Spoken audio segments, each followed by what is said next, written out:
expect any more contact. It is the last week because I will start to get all teary. But actually, I just had a couple ideas come into my head, Shellen, that I will mention to you afterwards for potential other follow-up work or Oh yeah, ideas. Not definitely to could make our use lives them. any more complicated, but to can be able to continue with all of you. And again, please, my WhatsApp and my emails are always open to all of you. So please, just because we are heading into our last week does not mean this is the end of our conversations. Hopefully, it's very much the beginning. And welcome. And to those of you who are celebrating any of the several religious holidays over the week and then coming up, I send you many good wishes for the holidays. And thank you all for being here. And I will now share through the magic of finally learning how to do this, share my screen, and we will today start something that is very near and very dear to all of our hearts, or at least to many of us on the call. And that is the plastics case study, to take everything that we have learned and apply it to the current negotiations for the plastics treaty. Um, it will be something that I think if anyone who is participating in these um, negotiations wants to share their insights from, once we're done going through the slides, please do. I think we would all learn a lot from each other in this context.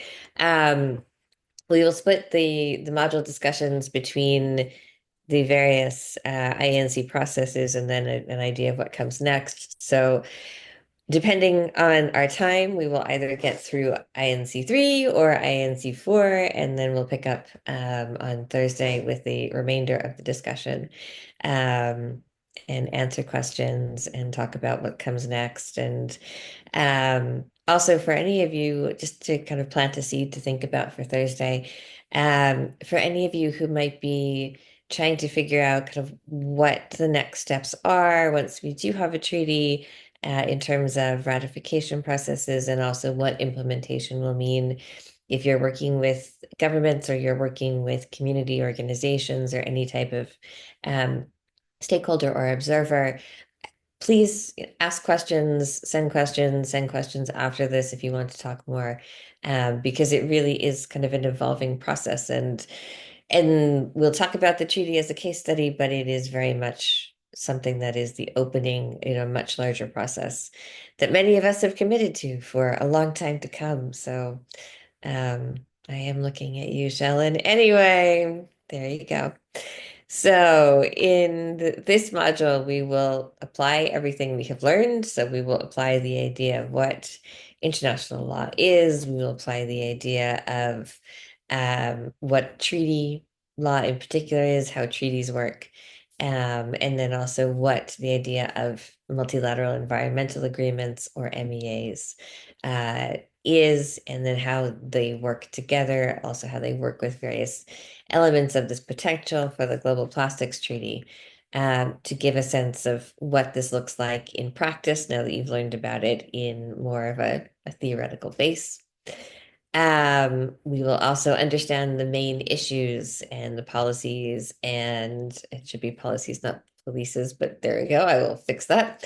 And procedures that are used in the context of negotiating, in this case, for the plastics treaty, but in any negotiation process. And then also it will explore how various forms of constituencies either can be or already have been involved in the Global Plastics Treaty negotiations. So we will get a sense from multiple viewpoints as well. And I think just to go back quickly to this idea of understanding the context, it's also important to highlight here that the Global Plastics Treaty negotiations are somewhat unique in the sense that they're a negotiation for a treaty that is under the auspices of UNEP. So it's considered to be an environmental treaty. It's considered to be an MEA, or it will be. But as we heard from the first session onwards, from INC1 onwards, it is so much more than that. So it is a treaty that certainly does regulate environment, but it also gets into human rights and is considered by many a human rights treaty. Many consider it to be a public health treaty, a human health treaty. There is certainly a biodiversity component that makes it a biodiversity focused treaty as well. There are also elements of trade, so it can be considered in some aspects to be a trade treaty. So there are multiple layers of it, and it makes it very challenging and very complex to negotiate because there are so many issues and so many levels of concern um, involved in the one session. But at the same time, it also makes it a very realistic treaty if we can get it to work properly and get it to work and create it, because this means that it looks at plastics as a holistic issue rather than saying we're going to address solely the chemicals that relate to plastics or the human rights aspects of plastics. This is something that really tries to bring together the entirety of the plastics life cycle and plastics issue and solve it together, which really does make it challenging, but could potentially make it very impactful if we're able to find an agreement, which we have to remain confident that we will. So we will go from there. Um, to provide a bit of background, and I know this is not the most scintillating photo, but it is a bit of background here. This is actually the opening, the first page of the UNEA resolution that authorized the whole process to begin. But even before that, we had an understanding. Certainly after the pandemic, there was much more of a pressure on plastics and trying to look at the plastic issue. But even before that, we had an emerging understanding, certainly throughout the 2010s or teens, depending on what you want to call them, that plastics were an increasing problem, that they were causing a number of environmental harms, human rights harms, biodiversity harms, etc. And that our knowledge was indicating these would only continue to increase and become more complex and more profoundly pressing as time went on if we didn't do something to reduce the use of plastics and change, in many instances, the understanding of what plastics are and what plastics do to humans, to biodiversity, to the environment in our current methods of production and consumption. And I also want to highlight, Jimena, please don't be annoyed at me, but I want to highlight that certainly members of this team, including Jimena in particular, do some really great work on posting a lot of information and awareness about various forms of plastics and human health impacts in particular. So please keep doing that. If you are not following her, for example, on Instagram, I do highly recommend it because there are some really interesting things. I've learned things, so thank you. There are some really interesting things coming up on that. So important elements to think about, and certainly elements that went into and are continuing to go into the discussions about whether we needed to, before 2022, have a specialized treaty or a specialized negotiation process for a plastics treaty. And then after 2022, the actual process of getting into how we negotiate the treaty. So we had an open-ended working group that was convened by UNEP and under the auspices of UNEP to look at the questions surrounding the idea of plastics, the scientific knowledge of plastics, the need for regulation, etc. And then obviously we had the pandemic. The pandemic, as we know, increased dramatically the use of many plastics or plastic containing products. So, of course, much of this was quite necessary. So we think about the personal protective equipment and gear, the PPE. This was all very heavily based in plastics, not only the plastic gloves, but also things like the face masks that had plastic components or microfibers in them, also gowns, etc. So things that were really necessary for a public health crisis also contained a great deal of plastic and resulted in a lot of plastic waste being generated, some of which, due to its nature as potentially a biohazard, was obviously incinerated, which has a host of other problems, but much of which wound up through many different streams in oceans, in marine environments, and becoming quite visible as a source of kind of a push to have some type of work internationally to address the issue of plastic pollution. Thus, when we saw the resumed UNEA meeting, UNEA 5.2, that took place in 2022 in the early part of the year, we saw finally the adoption of Resolution 514. Again, the front page is inside here. I think we had talked about the idea of creating a repository of information and sources, et cetera, coming out of this course, and this certainly will be something that is there. And the UNEA resolution, as we discussed in our previous weeks, was what allowed the negotiations to go forward. And it was what created the framework for the negotiations. Without this resolution, it would have been very difficult to convene a global system for how we negotiate this treaty and to have the parameters, et cetera. So we needed this type of resolution to happen, and it finally did. But even then, in the space between the adoption in February of 2022 of the UNEA resolution and the first meeting of the negotiating committee and process, we still needed to have another meeting, another, what we called at this point, an ad hoc open-ended working group, but what often is called intersessional work or intersessional meetings, et cetera, to decide on some really core things like all of the negotiation processes, fine details. So the rules of procedure that would be used, the locations of the various meetings themselves, the negotiating committee meetings, all the really logistical nuts and bolts details.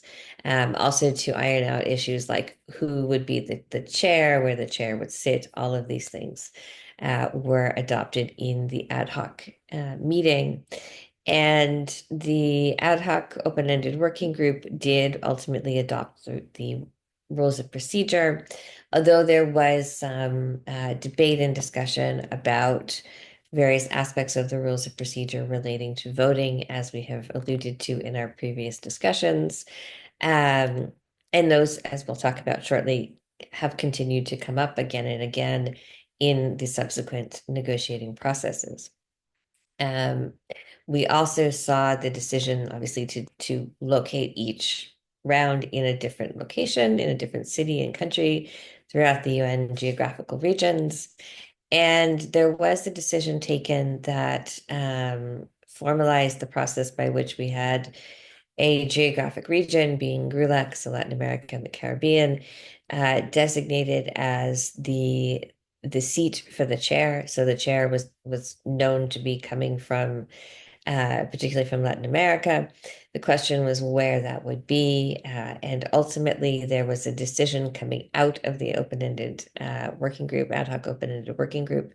There was a decision that the chair would be split. Now, this happens sometimes. It's not always the thing, but it can happen. And it happens typically when we have two very strong contenders who make very compelling points for why they should be the chair. And so in this particular process, the decision was made that the meetings of INC 1, 2, and 3 would be chaired by the ambassador, Ms. Quadra, who was from Peru. And then that for INCs 4 and 5, and now 5.2, we weren't envisioning it at the time, but still 5.2, the chair would rotate to Ecuador. And so we have Ambassador Luis Baez, who is now the chair for the INC process after he was in Ottawa and then moving forward. This can sometimes create a different dynamic, certainly in the sense that the relationship of the chair to the entire INC process, if it is split, can be a bit, how do I analogize? I sometimes use the analogy of having a standard teacher for your class if you think back to when you were in, for example, grade school. So you have your standard teacher and you start the course. And then you develop a relationship with them, but you know that they're leaving halfway through. And you know that you're getting a new substitute teacher coming in halfway through. So perhaps you are not as attentive to the first one because you know that one is leaving. And so perhaps you are a bit more willing to test boundaries. And then when the second one comes in, you do the same thing. So if you put yourself back in that mindset for a bit, it does help to understand how sometimes this process can become a little bit difficult, regardless of how wonderful the chairs are and how hard they work, because they work incredibly hard. But it can be a bit difficult just because of the way that we as people interact with those who we know may not necessarily be there throughout the whole process. But that system was set up coming out of the ad hoc open-ended working group. And then we let's see. Then we go back quickly to the UNEA resolution just to give some ideas, now that you know the background of the chronology, on what was actually in the resolution. So what was negotiated to be in this resolution itself, because the resolution itself is the result of a great deal of negotiation and a great deal of compromise. But what was negotiated was an authorization and a formal request to have a new set of negotiations that were termed to be under the INC process, or the Intergovernmental Negotiating Committee process, meaning a process that is driven by the states, certainly with stakeholders, et cetera, and observers, but driven by the states, hence the INC. And that this process was to negotiate a treaty to address plastic pollution, and specifically to create an international legally binding instrument on plastic pollution, including in the marine environment. A few things to point out here. First of all, the acronym ILBI comes from the international legally binding element of this particular resolution. It is one of the acronyms we see used in addition to Global Plastics Treaty or Plastics Treaty, all of which refer to the same thing, which is the goal of having a treaty on plastic pollution. Again, what its final name is very much up in the air, and we will see, hopefully coming out of Geneva, we will have a better sense of that. But at the moment, these are the terms that typically are used interchangeably when we're talking about this treaty text. I also want to point out that it is an attempt to create a treaty on plastic pollution, not to ban plastic, not to say we cannot use plastic, but to address plastic pollution. In the beginning, those of us who worked on the issue from the beginning of this process will be familiar with the fact that a lot of media hype certainly focused on an image of this that was an attempt to ban plastic, and it is not the case. So I always like to highlight this for people so they really have an understanding that we're looking at plastic pollution. And we're also looking at it across all the life cycle. And we're looking at it across all areas, not only the marine environment.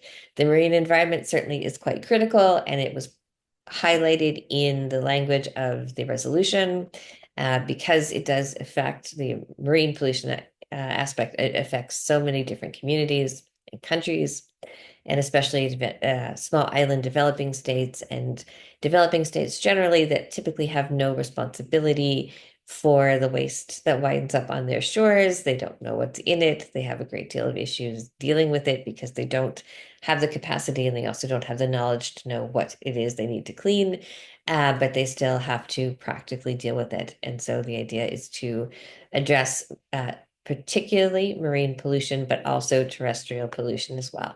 So these are some of the questions that I get, or the misunderstandings that I get frequently from academics and legal professionals, as well as from students. So I like to point this out from the beginning. It is a treaty to address plastic pollution, not ban plastic. It is a treaty to address all elements of life cycle, and it is a treaty to address both terrestrial and marine plastics. So that is basically what we're dealing with. The idea is in this resolution to look at the parameters that include all the life cycle. And we're talking about the life cycle, we're talking about production, consumption, and then waste management or reuse, recycling, repurposing, etc. So the end of life of a particular product. So let's say this lovely pen, which yes, you can see it's not going into the green background, but this lovely pen, when it's done, when it's finished, what do we do with this pen? That is the ultimate downstream, sometimes we call a downstream element of the life cycle of plastics. The negotiations themselves were given a time frame, and that time frame was to start at the end or by the end of 2022 and to conclude the ambition to conclude at the end of 2024, and the authorization was for 5 negotiating rounds. Now, as I explained in our previous sessions, but I want to remind you because it can be a little bit difficult, there are ways around having 5 or any number of authorized negotiating rounds if you get to the end of them and there is no agreement. Obviously, the one option is to say we've done 5, we have no agreement. UNEA tell us what to do, and that certainly is a legal option because technically we will have had the 5, and the timeline will have been met, etc. The other option, and something that has been done in a number of different treaty contexts, most recently it has been done by also the World Health Organization in its negotiation efforts for a pandemic treaty. We've also seen this done in the negotiations to create a science policy panel for pollution and hazardous waste and waste management. And that is to say, at the end of the final authorized round, so in the context of plastics at the end of INC 5 in Busan, rather than the chair gaveling the meeting closed and saying, that's it, we're done, we've had 5 meetings, good luck. What the chair did was to declare that the session was being adjourned, not closed, but adjourned. And adjourned means temporarily suspended, so it can be called back. And by being in a state of adjournment, officially, we still continue on the 5th session as an open session. And it may have a 5.2, it could have multiple other points, whatever afterwards. We're all hoping that is not the case. But the idea is that technically it is a continuation of the 5th round rather than having to request a 6th round, etc. So this is a bit of a sneaky way to do it. It is a common practice in international law, especially in recent years, so there's nothing uncommon about doing it. But I did want to explain how this whole thing worked because I think it can be a bit confusing otherwise if you're only looking at the resolution and then looking at the chronology. Some things can seem a little off. So that is what we had in terms of the time frame and the rounds. Again, the parameters for the ILBI or the Global Plastics Treaty are to include the marine environment and the terrestrial environment, the full life cycle, and also to make sure that we include various aspects of public health concerns, environmental health concerns, etc., within the ambit of the negotiations and the ultimate treaty. And there actually is a full list of things that the resolution requests the INC look at in terms of potential provisions for what would go into the treaty so that there could be an understanding of kind of what UNEA was thinking of when it gave this authorization. And so we can recall that in the resolution when we're looking at the negotiation process. And I think it's also helpful for those of us who are working in this space to go back periodically and look at the resolution just to remind ourselves of kind of what's there and what the framing is. The other thing that's very important to highlight here, especially in the context of the CYMG, is that the resolution itself is very explicit and very clear in that although this is a state-driven process, it is also intended to be open and transparent. And stakeholders and observers are meant to have the ability to participate, not only to be present in the room, but also to participate in the negotiations. So it's quite clear that this was the intent of UNEA when it created the resolution and the INC process. And for many who make arguments about transparency, especially in Busan when we did have a number of closed door sessions that were only for states. Many of those views will be informed by the terms that are in the UNEA resolution, which do provide for transparency. So it's an important thing to note. So we bring you back in photos to INC1 and the city of Punta del Este in Uruguay, which held the first INC in November of 2022. We were all so young and so excited and so full of hope. It was the first negotiation session, and it was very much an open dialogue in many ways. So, what I distinctly remember about the first few days of it was that there were constant reminders of why we were there. So, the opening plenary was filled with statements and with various national representatives, also observers, making statements about why we needed the treaty, the importance of the treaty. Again, 2022, we were still very close to the pandemic. So a lot of the emphasis was on the idea of this being a public health treaty. I think we've lost, while that element has always stayed, I think we've lost that as a focus area to the same extent that it was in INC1 as we've gotten to INC5, but I do think it's important to kind of highlight that for INC1. And the question was really, what should we look at in the negotiations? What should we as an international community focus on? What should be the areas of priority? What was each country's kind of viewpoint coming in to gather information? And certainly the intent was never that we would come out of INC1 with a draft text. That would have been wonderful and miraculous, but no one expected it to happen. And instead, the idea was really to start the dialogue, to have a basis for figuring out what subsequent contact groups might look like in negotiating rounds, to figure out what a very basic element kind of mapping might look like for the future zero draft and for the future text itself. So it was very much information gathering, and it was a 5-day period of negotiations that were much more open.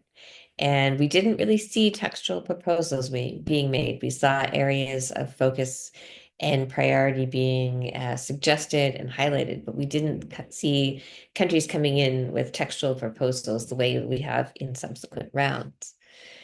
Let's see, we also saw a far smaller range of countries and also stakeholders and observers participating in INC1. And this is actually a trend that we've seen throughout the negotiation process. Each time we've met, the INC has gotten a bit bigger in terms of the number of states who are participating, sending delegates, the number of delegates being sent, also the number of members of civil society and stakeholders and observers who are present in the room or outside and at side events, etc., has grown steadily and dramatically. And while we have not certainly reached numbers like the UNFCCC COPs, and many people hope we don't actually get to that point because it can lead to a lot of different kind of distractions. We certainly have seen a constant increase in the number of people who really want to be involved in this process in some way and to share their views. So we did see stakeholders and we did see observers, but not to the same extent. We did see countries coming. We also saw some ability of countries to participate remotely. Again, in 2022, if we think back to that time, which is not that long ago, but for many does feel like it, we were still in an era where hybrid participation and some travel restrictions were in place. So we did see that. And I think that also did drive home to many of us the real need to have the negotiations be in person and the understanding that hybrid would not work for something of this nature. It would work for basic information gathering at INC1, but moving forward, not really work as much. Um, so that I think was an important element that we don't usually talk about as much, but something that was quite instructive. The outcomes were a set of understandings amongst those who participated as to what would be the next steps. Also a path towards INC2 and the understanding that INC2 was intended to be informed by information that would be gathered by the Secretariat over the intersessional period, and then would ultimately be what we had hoped to be the first step in trying to provide potentially draft text and also really create a much stronger sense of what should go into the text coming out of the next round. And the next round was held in lovely, beautiful Paris in the spring into early summer. So in May into June of 2023. I show you the Eiffel Tower. Many of us did not get to see this view. Many of us got to see the Eiffel Tower at about midnight each night. And certainly I did pass by it on the way back to the hotel, so I saw it that way. But, you know, please do take a look. It's a lovely view.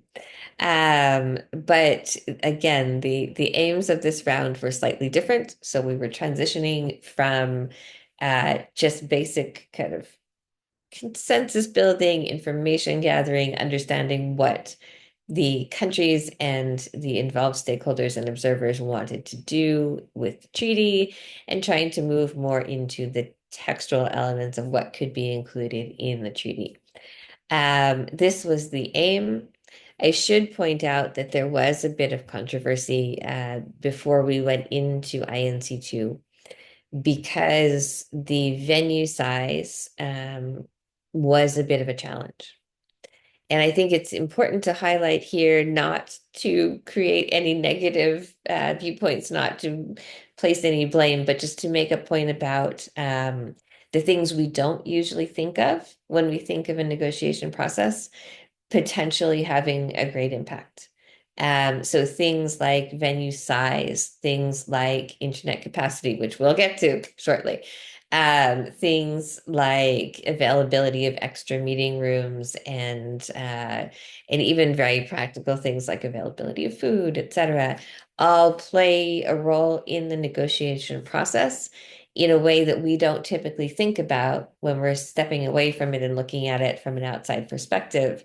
But it really can have an influence. And so INC2 was hosted in Paris. It was hosted very kindly by UNESCO, and it was at UNESCO headquarters, which is a lovely, beautiful building. But the interest in attending INC, both from states and state parties and or potential state parties, and also observers and stakeholders, was much higher than for INC1. And as a result, there was an understanding that given just the capacity of the rooms, there would need to be a limitation on those who could be in the rooms at that time. So especially the stakeholders and observers were given delegation size limits and also told it was 5 people per delegation. And then also told that in terms of being in the main plenary room, um, only typically 2 people per organization, or one if you were a civil society member too, if you were an intergovernmental organization, could actually have their badge and be on the floor at any given time during the plenaries. So severely restricting the access of people to be physically in the room. There were what were called overflow rooms. So if you couldn't be in the main room, you could still be in a room with a TV monitor and see what was going on. You just weren't in the main room. And there also, for the plenaries at least, was a YouTube channel. At that time, it had been set up as a YouTube channel, so you could watch that way, but the actual in-person presence in the room was slightly constricted. And that did create a lot of controversy, and there were many groups that were very upset by this. There were some challenges to the transparency of the process overall. So it did bring about a bit of a negativity coming into some elements of the negotiation. And then when we started the negotiation, we started off and everyone did the traditional, welcomings in plenary, which you will always see, and the traditional opening statements of state parties. The plan at that point was that we would have the first day of opening for plenary. We would go into contact groups. This was on a Monday, that the Tuesday and the Wednesday, and most of the Thursday would be largely contact groups with a bit of a reconvening and stock taking plenary on Wednesday. And then that on the Friday, we would have the closing plenary. However, the issue of rules of procedure came up quite quickly during the plenary on the Monday and continued on until later in the day on Tuesday, to the point where we basically didn't have any contact groups meeting until Wednesday, midday on Wednesday. And at that point, then we had Wednesday afternoon and Thursday and a wee bit of Friday morning to conclude the work of the contact group. So the available negotiation time and space was indeed quite limited. And the rules of procedure issue, as I had mentioned before, relates to voting and voting rights and voting representation. Um, there are two aspects of this issue, and I think it's important to bring it up here. And then even if we don't get through past INC3 in this session, we'll pick up next time. But to really understand it. So the first issue, I think the simpler of the issues to understand, is the question of whether regional economic integration organizations, typically thought of as the European Union, but some other small island Pacific states as well, um, can or should be able to vote as a bloc versus requiring each member state to vote separately. The traditional practice in international law is that where you have a regional economic integration organization that is a supranational organization, like we talked about in the EU, where the negotiations of treaties, as well as many other aspects of high level sovereignty, have been given by state members to that entity. Those entities are then allowed to vote for the entire block. So they have a vote number that is representative of the entire block, at least the entire block who are present. So if we think about the EU as an example, there are 27 member states. And if there are 25 member states who have sent a delegate to represent them at the INC process, that would mean that under the standard rules of procedure used internationally, the EU, when the EU votes, would use 25 votes, would carry the weight of 25 votes. However, the French delegation or the Dutch delegation or the Belgian delegation that are sitting behind their name plaques wouldn't be voting as well. Their votes would just be taken by the European Union. And this is actually required in the EU under their constitutional system. So it's very much a fundamental aspect of their constitutional law. The challenge from some very small minority, but some state parties to the INC process was that they didn't believe this was fair. They didn't believe it was equitable. And so states should only be able to vote as individual states and not as part of a regional economic integration entity, organization. At the moment, this is still bracketed, but the standard practice again is to have the blocs vote that way. It is of particular importance in the European Union because asking them to vote in a different manner would actually have constitutional implications to the entire union. But that was one issue. The other issue, which is a bit more complex, is the question, as I have mentioned before, of how to handle essentially gridlock where you have one state or a very small group of states objecting to something that there is a broad international consensus on, and how you find a way forward. Now, the UNFCCC uses a very strict consensus requirement, so every state must agree, otherwise you could not move forward. Under the standard rules of procedure used by UNEA and that have been authorized for at least in theory, the plastics treaty negotiations, as well as many others, such as the Stockholm Convention and bracketed for Basel and for Rotterdam. If that is actually the situation, there is a mechanism whereby a state can ask for a vote to happen to try to get around this and say the vast majority of us agree on proposed Article 1 of a text. So we would like to request a vote on Article 1 since we cannot get around the stalemate. The way that that would work in practice is you would actually have two votes. So you have one vote on whether or not you have a vote. And then assuming that vote is said yes, affirmative, then you would go to the next layer of voting. This is controversial to a small group, but it is controversial to them, typically known as members of the like-minded coalition. And their concern is that it is a sovereignty question. Their concern is that if you are going to use voting requirements, when you still have countries that have certain objections and issues, then you are asking them to choose between being members of a treaty and being faithful to their sovereign status as independent states. At the moment, this is still a question, and it's a question that keeps coming up, and we'll talk about this again more in the future. In Paris, this was first raised as a very strong point of contention. It was a very divided room, and it was a very tense room for a very long period of time.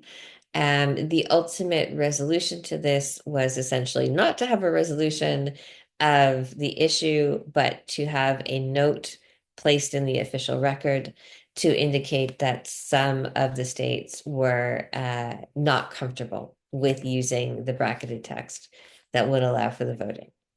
In this way, it allowed us to get to the negotiations. It also took up so much time that we had a very short negotiating window, and it also didn't necessarily address the underlying question of the rules of procedure. So this keeps coming up again and again. We'll conclude with Paris, and then we'll get to your questions. And this is the inner part of the inner courtyard of the UNESCO building, which was lovely. And on periodic breaks, it was fantastic to go get some fresh air. But what happened during this session, when we did have negotiations, there were two contact groups, some focusing, and this is again the trend that we'll see carrying on, some focusing on governance mechanisms, financial mechanisms, etc. And then the other elements being discussed in the second contact group were really the core elements of the treaty. So chemicals of concern, plastic products, product design, whether or not to include primary plastic polymers, trade issues, etc., were all under the second contact group. And the information gathered basically gave the co-chairs the ability to report back on what should be included, what topics should be included, what potential elements could be in proposed text, that the Secretariat was then asked to create before INC3. And also there was a focus on what could be areas of potential intersessional work. So work between the two sessions where state parties and potentially observers would have been able to come together and do a bit more collaborative work to try to come to some agreements or some suggested agreements that would be presented for INC3. Unfortunately, there was no consensus on whether or not we would have intersessional work. So there was no intersessional work agreed to. And what came out was the authorization to have a zero draft document and prepared in advance of INC3, and then also to have questionnaires issued to the state's parties and to stakeholders and observers so that they could share inputs into potential elements moving forward for INC3. We will talk a bit more about INC3 in our next session. But just to highlight again that we saw stakeholders being very active as well and observers in the negotiations. We saw them participating across all levels in the plenaries, in side events that were convened, and also through the provision of briefing notes and papers, etc. So they were very active in Paris, but there obviously was the physical participation challenge, which was quite difficult in some instances for various organizations. So I will stop sharing my screen and then we will pick up for INC3 when we get to Thursday, and we will go through the rest on Thursday. And now I eagerly await and turn to Shellen to see what the questions might be. Ah, the questions. Yes, yes, very interesting as always. And I'm sure. I know there was a comment that it was so complicated when you were talking about the food and the rooms and everything. And honestly, it will get worse. Yes. I mean, I Yes. think the one thing that is quite clear is we all as delegates need coffee, right? So just access to coffee is a critical thing. Coffee, and then it gets to the point usually where coffee no longer works, then you're resulting to soda and Chocolate, chocolate. Yeah, yeah. Personally, I'm not a, biscuits. as the scientist and I were talking, I think it was INC4, like how none of us are really like soda drinkers, but it got to the point where we were so exhausted, we were past the point of caffeine working, me and coffee working, that we had to, well, and tea, I don't drink coffee. Um, that we had to resort to soda, which is like the only time we ever drink soda is during INC or negotiations. Yeah, I hadn't had a soda in ages. Yeah. And then it got to Busan. Actually, no, no, no, no. I take it back. Ottawa. Ottawa. Yeah. Ottawa. Ooh, yeah, Ottawa was Because the was a coffee grind. service ended at like And it was the chemicals of concern that were really holding back at the time the discussions for moving forward. And but they do provide snacks. And so when you're exhausted, you get so excited over snacks.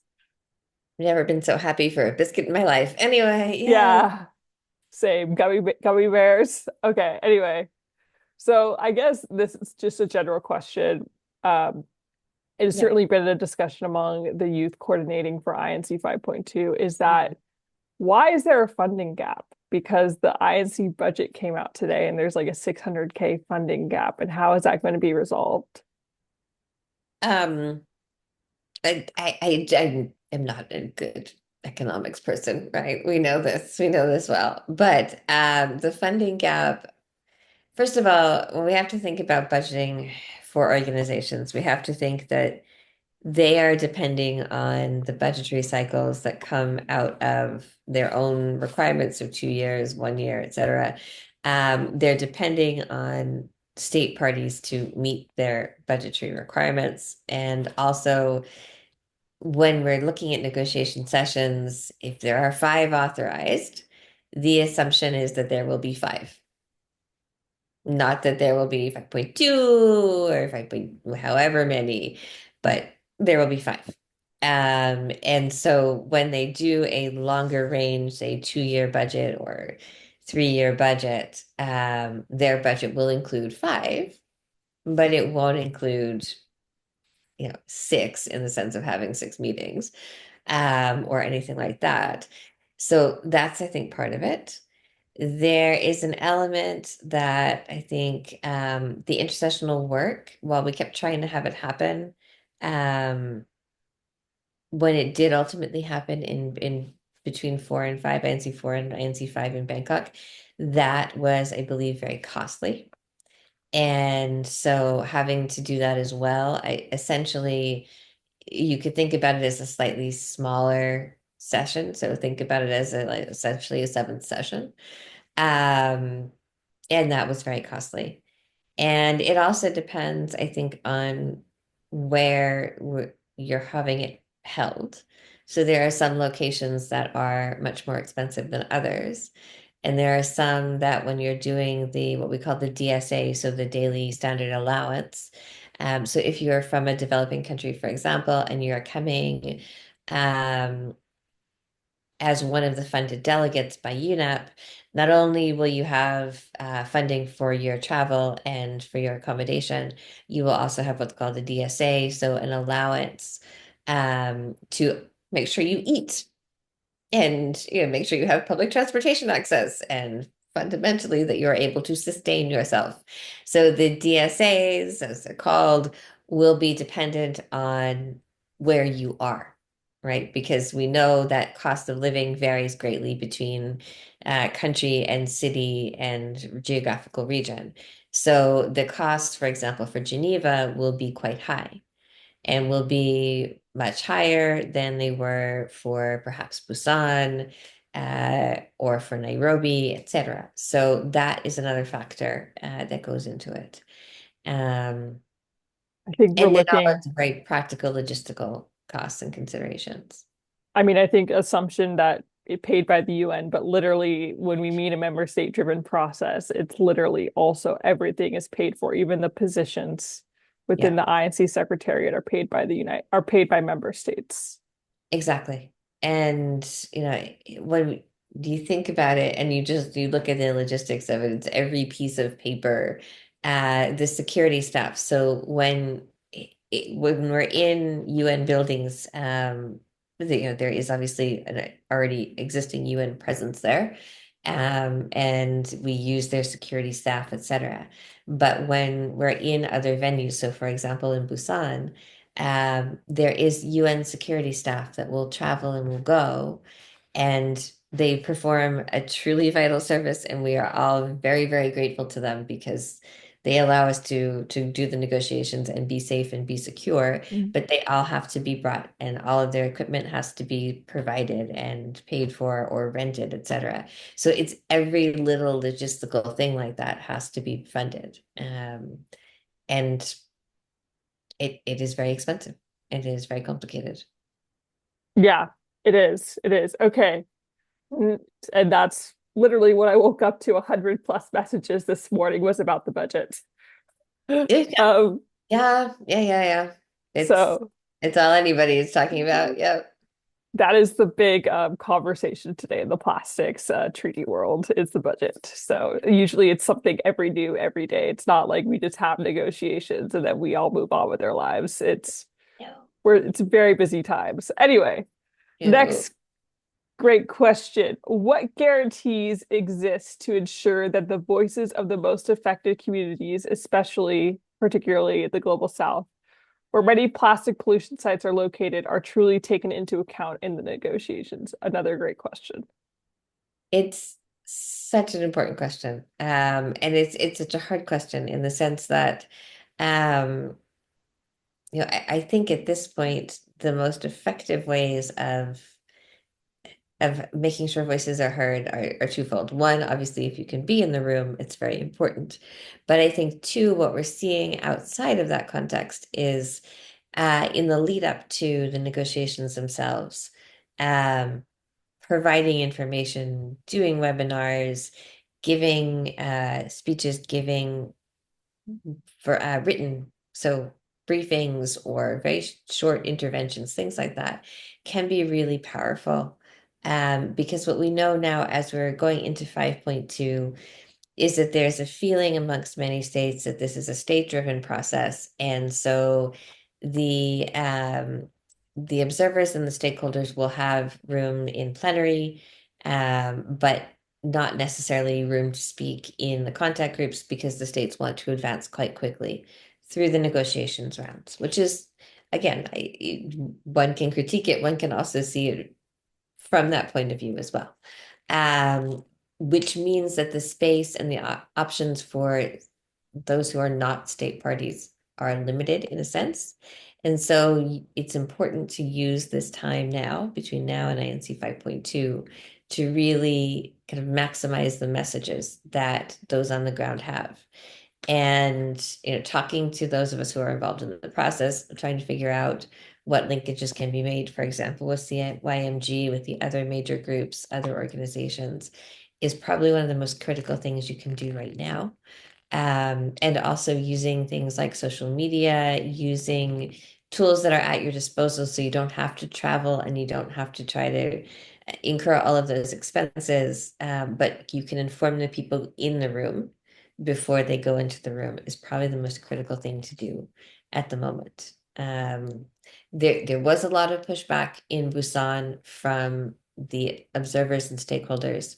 And we'll get to this again on Thursday because there were times when they were excluded from rooms um, due to spatial capacity issues, etc. And I do think that this will be something the Secretariat is aware of as they're trying to plan for allowing people to actually be in the room. But again, being in the room is critical, but being able to speak is a different matter. And the contact group times will likely be quite tight. So if you're just thinking about planning for how to do this and you're thinking about sending people to INC, and that you will only really concentrate on making interventions there, that probably isn't as strong an option as you might have in other forums and in other ways. So that would be my caution. Yeah, and I would say that it requires different tactics in far as influencing your positions and your opinions, Yeah. because of the lack of floor space observers have or have had. And I mean, I think there hasn't been as much of a discussion, but I think we can expect that at Inc. 5.2 because kind of the attitude is that there's really urgent need for a treaty, and that means they want to push things along as much as possible. Absolutely. Definitely. So, next question, and there's a lot of climate activist questions today, which is That's amazing. good. Yeah, it is really good. As a climate activist, I'm concerned about the expansion of petrochemicals to produce plastic. Does the treaty include a clear link between combating plastic pollution and combating greenhouse gas emissions? It is an excellent question, and we can't really say one way or the other yet because we don't have a treaty. We hope. There are some elements that would. There have been some proposals that would. These are very controversial proposals, and as we may expect, states that are heavily linked to the petroleum industry or dependent upon it have often pushed back a great deal on it. And this is one of the areas of contention. So when we think about including fossil fuels and emissions, when we think about even plastic feedstocks, et cetera, this is a very sensitive area. It is one that is still very unsettled. And so is there the potential for this to be included? Absolutely. Is there the potential that it also isn't included, at least in the treaty text, and it is something that might be envisioned as perhaps happening at COP? Yes, definitely as well. Um, and I think it also will depend on a decision that has to be made at some point by the state parties as to whether or not we're trying to make this a very strong treaty or a framework treaty, which has its own strengths, but requires a lot more buildup in the post-treaty period. So if we're trying to think of something like the Basel Convention or Rotterdam Convention or Stockholm or Minamata or um, Vienna Convention or any of these where the core obligations are really in the treaty text and it is a much stronger legal text versus something like the UN Framework Convention on Climate Change, which creates the system, as we talked about, creates a system, acknowledges the initial problem of plastic pollution and that we need to address it, but leaves very much open to the subsequent conferences of the parties to create specialized agreements, decisions, protocols, etc., that relate to these types of issues. And I think if we're going to do that model, we probably won't see as much of a link with fossil fuels. If we're going to do something that is a really heavy regulatory instrument itself, then we would stand a better likelihood of seeing that included. Definitely, definitely. So, next question is, could there have been a better way for ad hoc working group to set rules of procedure to avoid the consensus stalemate we still have, which I think also brings up the question of voting, which It's has been such talked a about. it's such a good question. So, one of the up until recent years, very recent years, one of the kind of the taboo ideas in international environmental law was the idea of voting. And there was a feeling that international environmental law, because it affects us all, because it is so kind of transcendent of boundaries, etc., was something where consensus was really important and we could do most things by consensus. This also comes to us from a time period in the early 1990s that was very different legally, geopolitically, in terms of our understanding of environment was very, very different. Um, and there are many people who still, for many good reasons, as well as many reasons we could all kind of argue with, but also for many good reasons, are attached to the idea of this use of consensus. Um, so it is hard to get people to come away from it, even when the rules of procedure themselves allow, bless you, Shellen, Thank you. allow for the use of a vote. It's still a very weird moment when it is used. So this was triggered at the BRS COP in 2023, and it was a moment of hush that this happened. And everyone really had a sense of the gravity of the moment because it's so rare. So would there have been, at least in theory, a way for the ad hoc open-ended working group to try to come up with a clear solution? Yes, but it may also have resulted in some countries walking away from the process. And I think that was the concern, was that the countries that are really invested in the idea of using consensus are also, in many instances, countries that are interested in the process of the plastics treaty and are necessary as elements and actors in the plastics treaty, because they are often the upstream sources of petrochemicals, and the producer states. So there was a feeling that, if we lose them early on in the process, the legitimacy of the process could be heavily questioned. And that's why we moved forward with the rules of procedure that we had in that way.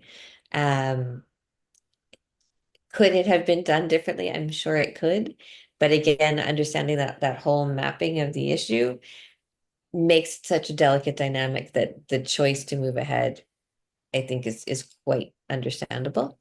Um, The problem with putting the decision off, of course, is that it becomes a bigger part of the process. And when you do have to deal with it, it becomes much worse than if you dealt with it in the beginning, which I think is a fear that many of us do have moving into the forward thinking elements of our planning for 5.2, et cetera, is that if this does come up, how does it come up? When does it come up? And how do we keep it from pushing the process into another area that we might prefer it not go into. Um, I think that's the best way to summarize it. Plus, Yeah. anytime anyone says rules of procedure in a plenary, the entire room goes, so, Yeah, so quite literally. I think a great example is we heard a rumor for months actually that India was going to bring up the rules of procedure. And in fact, they did. And everyone was like, oh it no, happened. it Yes. happened. And I can quote this because it's in plenary. India quite literally said, we need to go back to Ing2. And everyone was kind of like, okay, then. I mean, if it means going back to Paris, I would be thrilled. I would love to go back to Paris. But it's a choice. Anyway, I do feel like negotiations are very much like you really see the true personality of the member states come out. Like you hear on the news, but then you see it in person, you and do. you really And do. and you also then see, as we were talking about last time, that kind of the delicate balance between the individual as a negotiator and the state position. And and how individuals can be so effective, even if they have perhaps unpopular viewpoints or make unpopular points. Generally, their personality has the potential to mitigate some of it or to try to kind of move away, through it or not, depending on the context. But how much personality plays a role in delivering those types of messages, I think we see quite often, Oh yeah. especially when it gets to like 1 a.m. and we're hearing these messages. It's yeah. Next question. In in the information gathering sessions, what proposals came from the trade constituency regarding potential substitutes to plastic? That is an excellent question. So there were two elements of kind of proposals or concern. One is to keep in an article that would look at alternatives and substitutes for plastics, potentially even retaining subsidies, but using them in what is kind of colloquially termed a more positive way, in the sense of using subsidies to try to help foster innovation for plastic substitutes and alternatives. Um, that was one viewpoint. And the other viewpoint in the pushback against that was we don't know a lot scientifically about many aspects of potential substitutes and alternatives. We don't know if at this point they would be actually harmful or helpful or what the knock-on effects would be. So if we're saying we're going to use, say, bamboo utensils, disposable utensils, rather than plastic disposable utensils, what would be the environmental impact of that in terms of increased bamboo production, et cetera, or taking it away from other aspects of the market. So there was that pushback.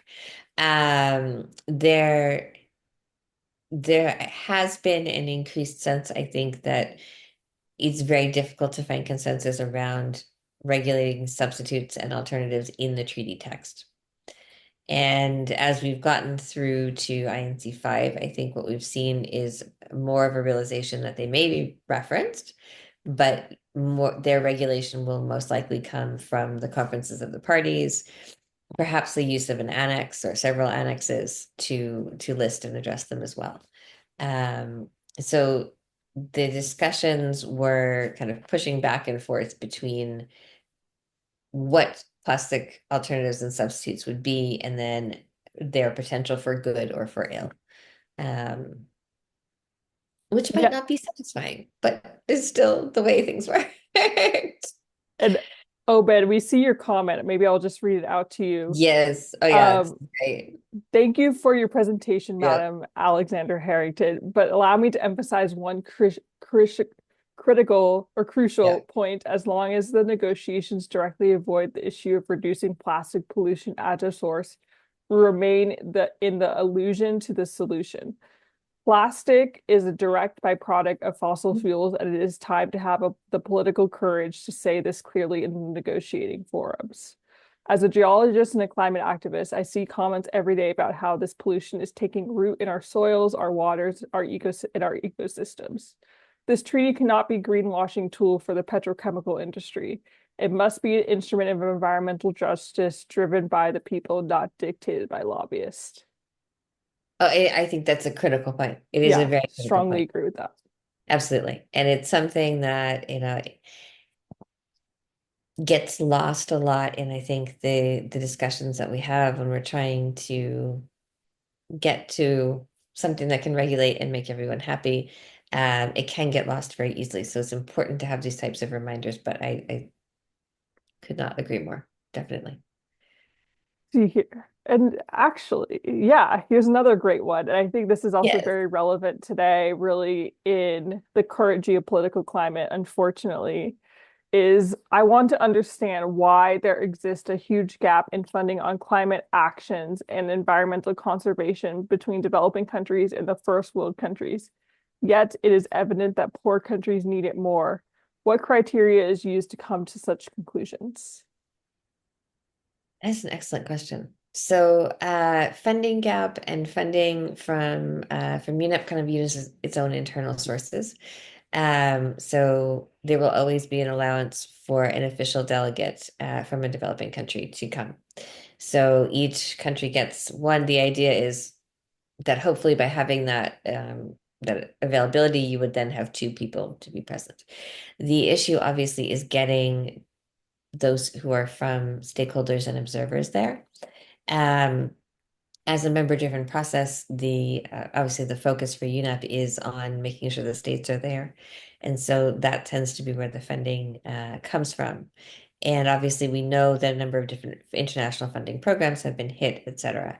So it is very, I think, challenging to make sure that we get voices in the room from developing countries that are not states themselves, and states are critical. States are absolutely critical, but it is very challenging, and it depends on the funder potential, interest, potential connections to their own work. It depends on certainly where people are going, what the costs are. I think CYMG may have a bit more kind of on the ground knowledge of what the funding sources look like.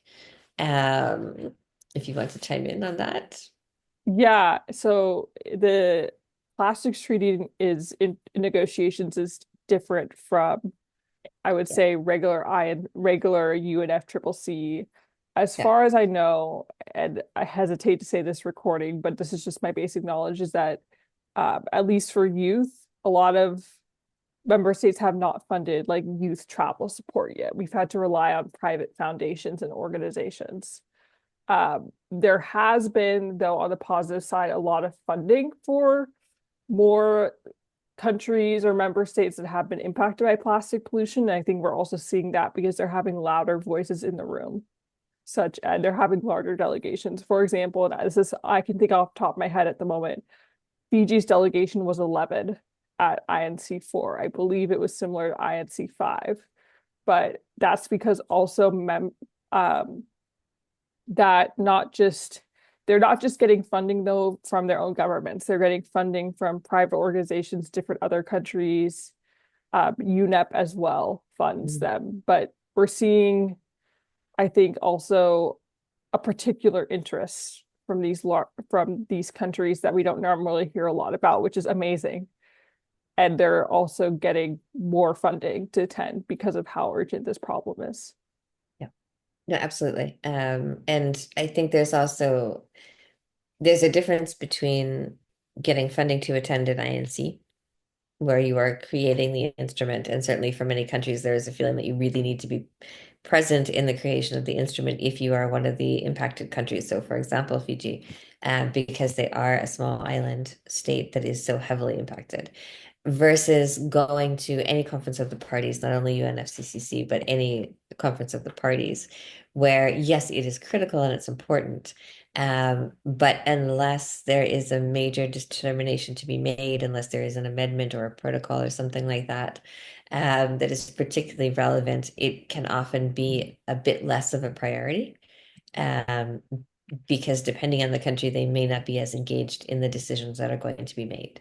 So that type of priority balancing analysis will often favor presence at an NINC versus presence in the COPs, which is also something to think about if we're saying, we're going to leave a great deal of things off to future COPs, then there's that consideration as well.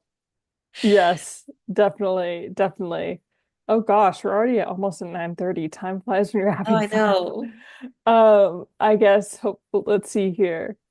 I find the treaty's focus on the full life cycle of plastics really important. I agree as well.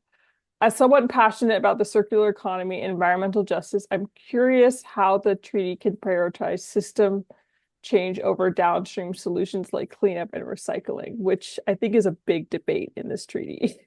So it is, and I think it's important again to go back and in having this conversation with many people, I think at this point we all have to go back and look at the resolution from UNEA itself. So Resolution 514 talks about the full life cycle. So it talks about all phases, again, production, consumption, and then waste management, downstream use, whether there is a circular economy aspect of it to bring the product back in or break it down and bring components back in, etc. Um, we have seen a real shift in discussions. Um, I would say at INC four, and then certainly in the intersessional work that we'll talk about on Thursday, that took place in Bangkok, and certainly five, and NC five, for some countries that really want the priority to be on the downstream elements only. So waste management, and really focus on trying to make this as much about a waste management treaty as possible.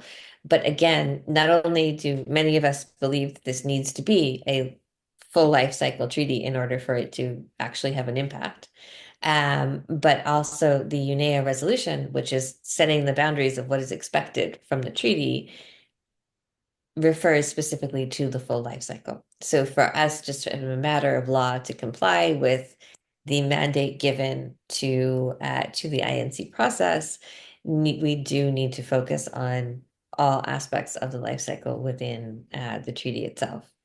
Um, Hopefully in a balanced way so that we don't just talk about the first two in a preamble and then get to waste management as the bulk of the treaty. But again, that is something that we have to wait and see the outcome on. I think this has also been there's member states can very much agree on the downstream. It's really we're Yeah, stuck on the upstream upstream. aspect.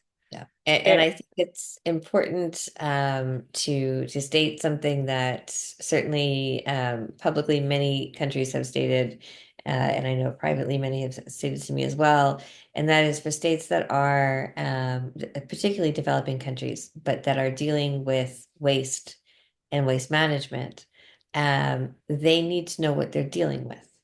And it's not simply a question of helping them with beach cleans or helping them to build recycling or other waste management capacity and infrastructure. If they don't know what they're dealing with, if they don't know what a product contains, they cannot safely and accurately and appropriately manage it in any way, which necessarily gets into concerns about the production phase and the provision of information from the producer states to consumers as well as to the general public and states that might be receiving the waste ultimately.